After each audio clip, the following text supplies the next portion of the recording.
Mais dans les violences conjugales, si c'est au sein d'un couple homo, on ne s'est jamais dit, quoi.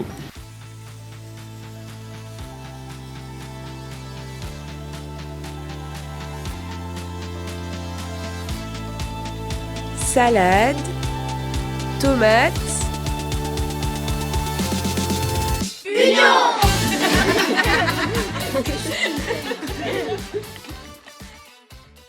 le podcast où on se questionne ensemble sur l'égalité, les discriminations et parfois sur les meilleures sauces de kebab. Aujourd'hui, on se retrouve pour le second épisode de la 2e saison.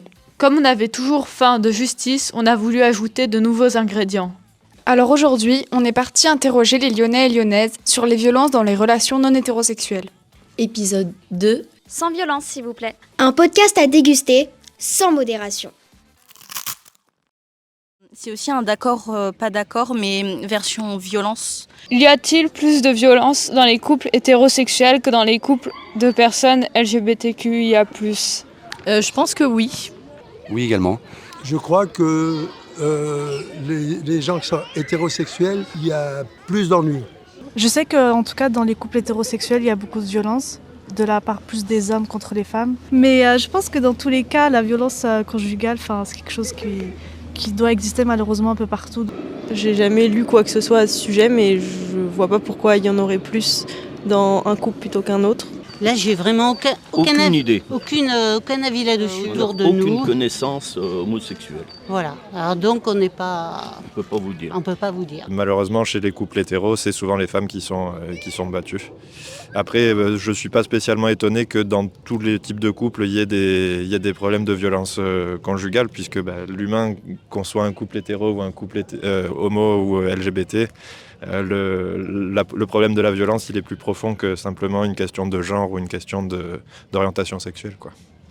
À quel type de violence pensez-vous ? Je pense aux violences physiques et aussi aux violences psychologiques. Je sais pas, en fait, c'est trop large comme question parce qu'il peut y avoir justement de l'abus psychologique, dans des relations toxiques, des trucs comme ça. Je sais pas si on parle que de physique ou pas, mais...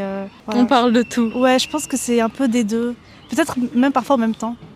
Violence, il y a la violence verbale, il y a la violence physique, il y a la violence par arme à feu. Peut-être dû à la jalousie, à l'alcool. Violence sexuelle. Emprise. Malheureusement, c'est tout type de violences qui peuvent intervenir dans un couple et qui sont regrettables dans tous les cas, évidemment. Pourquoi, selon vous, on en parle moins ? Du coup, si on m'a dit tout à l'heure que le temps que ce soit accepté dans la société, tout ça a pris plusieurs années, je pense que ça a un rapport. Parce que déjà, la violence par rapport aux hommes et aux femmes, c'est pas quelque chose non plus dont on parle très couramment, de façon non taboue. Donc je pense que si en plus avant c'était considéré comme une maladie mentale d'être LGBT et tout, je pense que ça a un lien, quoi.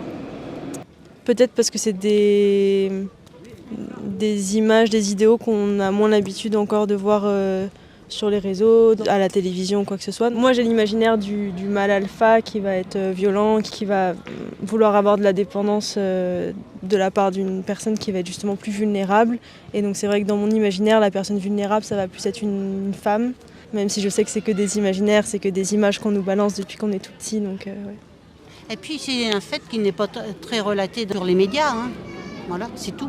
Vous avez des violences sexuelles entre couples, des assassinats, tout ça, hétéro. Si, les assassinats, ils disent que c'est l'homme, mais dans les violences conjugales, si c'est au sein d'un couple homo, on ne s'est jamais dit, quoi. Par les féminicides, autrement le reste, on ne sait pas, quoi.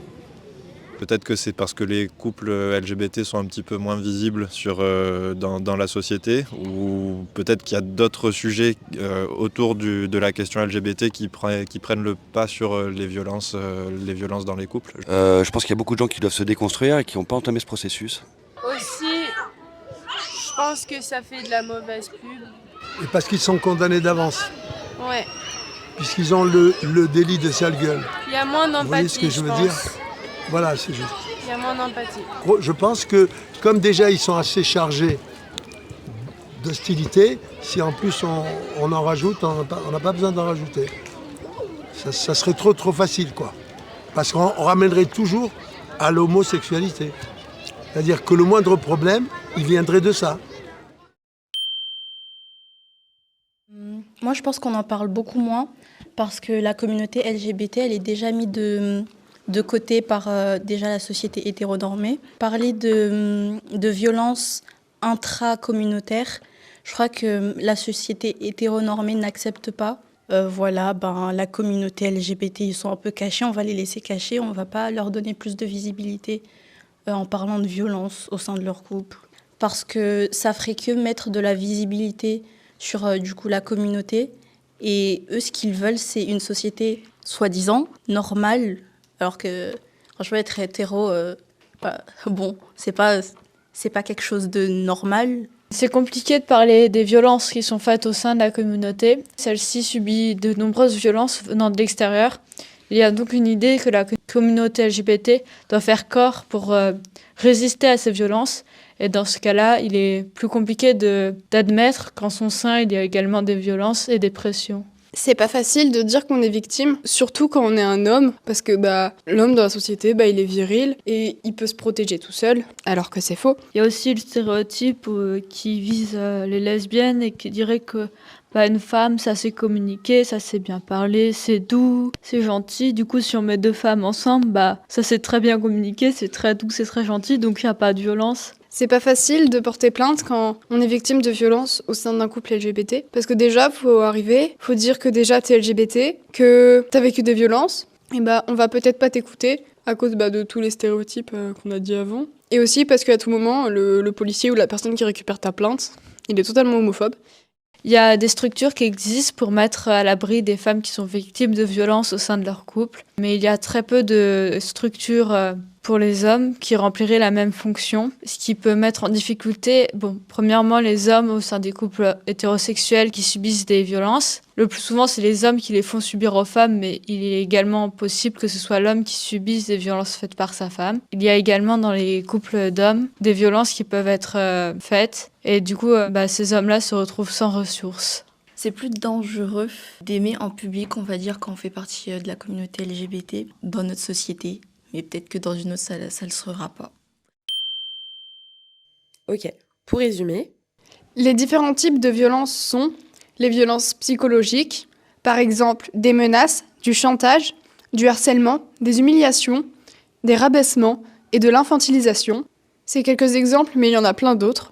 Les violences verbales peuvent être des insultes, parfois à caractère sexuel, des cris, des explosions de voix ou des chuchotements menaçants. Sexuel, ça peut être forcer quelqu'un à avoir un rapport sexuel ou à faire une pratique sexuelle, embrasser de force, toucher la personne contre sa volonté, obliger à avoir des rapports sexuels devant une caméra ou d'autres personnes, diffuser des photos intimes, etc. Et il y a aussi la violence administrative, et il y en a plein d'autres. Et il y a aussi des violences spécifiques comme l'outing forcé.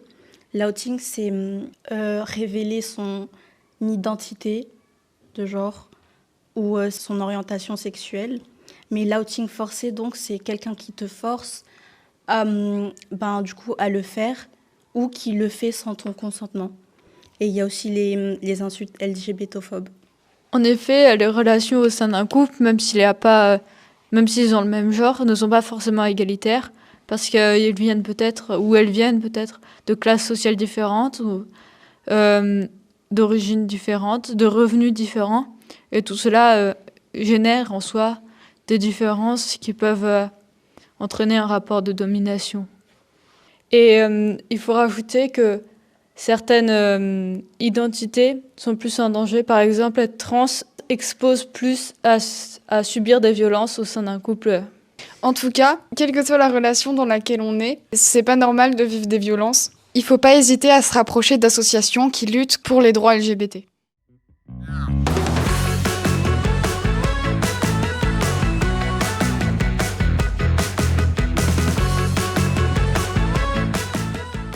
Voilà, c'était le dernier épisode de cette saison. On espère que vous avez aimé ces suppléments à la recette initiale. N'hésitez pas à faire partager notre recette de kebab. Que vous soyez sauce blanche, algérienne ou harissa, on vous aime comme vous êtes. Même si vous mélangez ketchup barbecue.